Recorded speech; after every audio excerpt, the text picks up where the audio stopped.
Okay, I want to start out today before we get into the in-depth business model, just handling some definitions. I feel like it's always important when people are learning new things to ensure they understand the terminology that is going to be used. Otherwise, you're going to blank out and lose content or not understand, and we don't want to lose you. So apologize if you're experienced. If you are, you're going to know most of these terms. If you're a newbie, be prepared to get some free training. Okay, so we're going to start with REOs since that's what we're going to be talking about today. That stands for real estate owned. In this context, it really means bank-owned properties, properties that have been all the way through the foreclosure process and are now owned by the banks and need to be liquidated as a non-performing asset.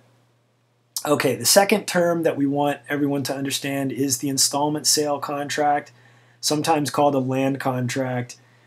Essentially, the installment sale contract is a legal structure that allows you to sell a property on easy terms and effectively become the bank. This agreement puts you in first lien position.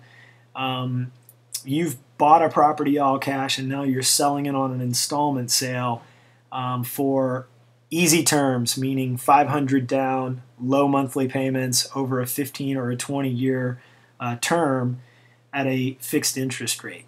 All right. Principal, interest,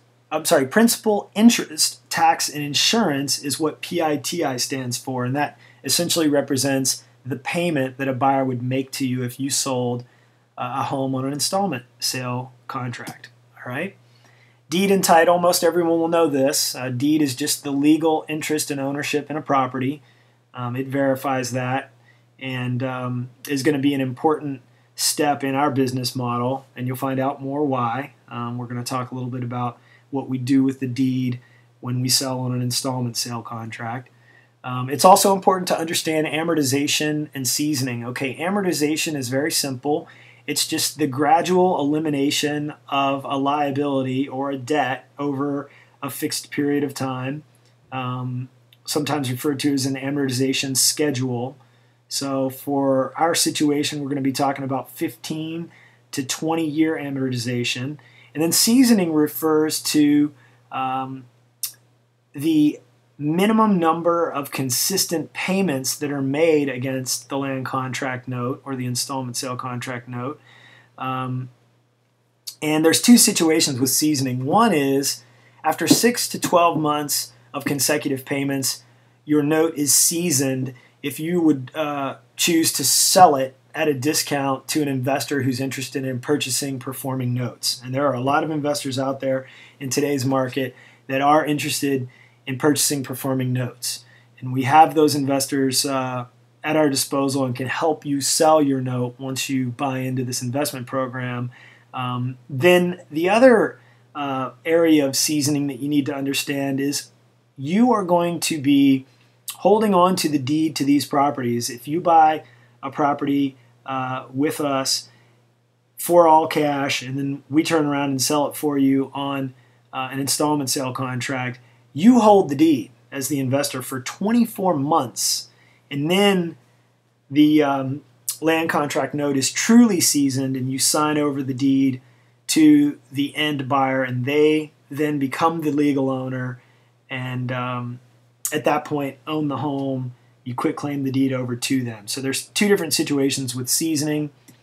And it's interesting that on a land contract note, you're going to want to understand the difference between eviction and foreclosure. So let's talk about that. Eviction is the legal process of removing someone from your property if they are in default. Okay, and the beauty of an installment sale contract is we can evict. It's a faster, less expensive process.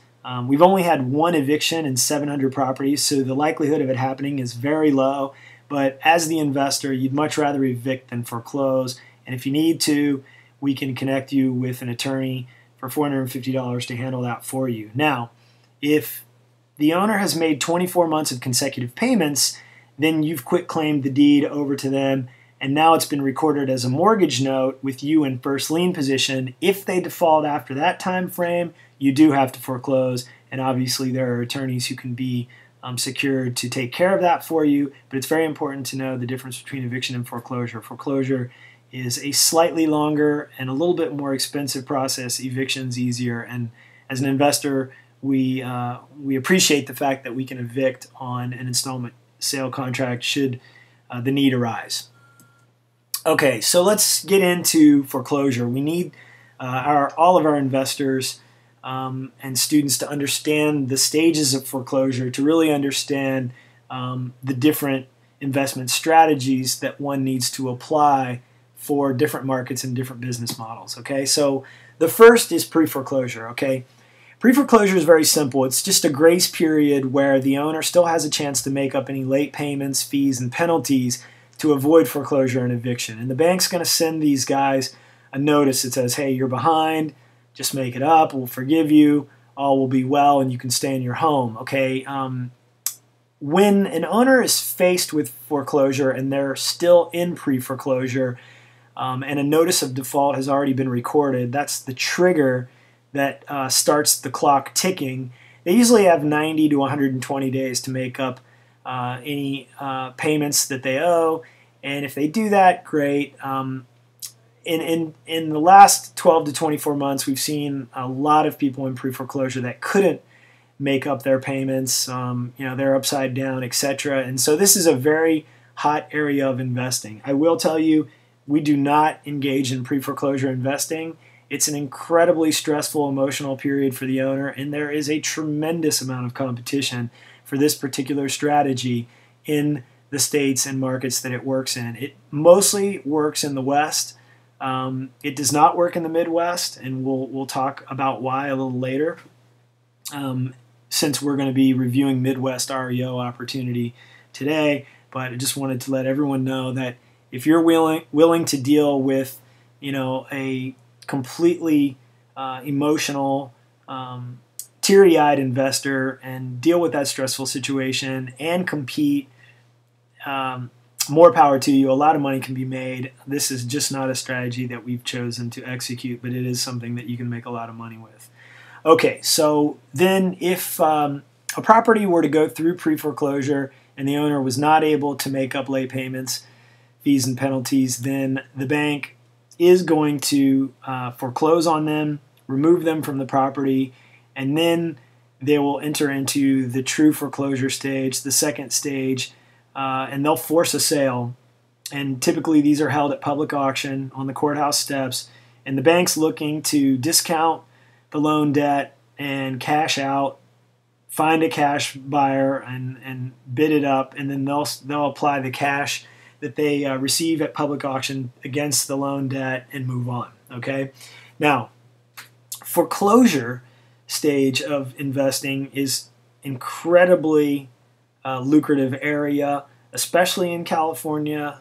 We have an entirely different business model that we're not going to cover today that invests aggressively like a business in the foreclosure auctions in California. So if anyone's interested in participating alongside us in that investment opportunity, we are engaged in foreclosure auction investments and can help direct you into that strategy and into that business model. Okay, we're not going to go into detail on that today because what we're here to talk about is post-foreclosure REOs. Okay, so that's the third stage of foreclosure, and if a property fails to sell at the public auction that the bank holds, then obviously it's now owned by the bank and they're going to need to figure out what to do with it. And typically they'll either market it through realtors or in the case of the Midwest, because there's such a flood of these things over the last 12 to 24 months,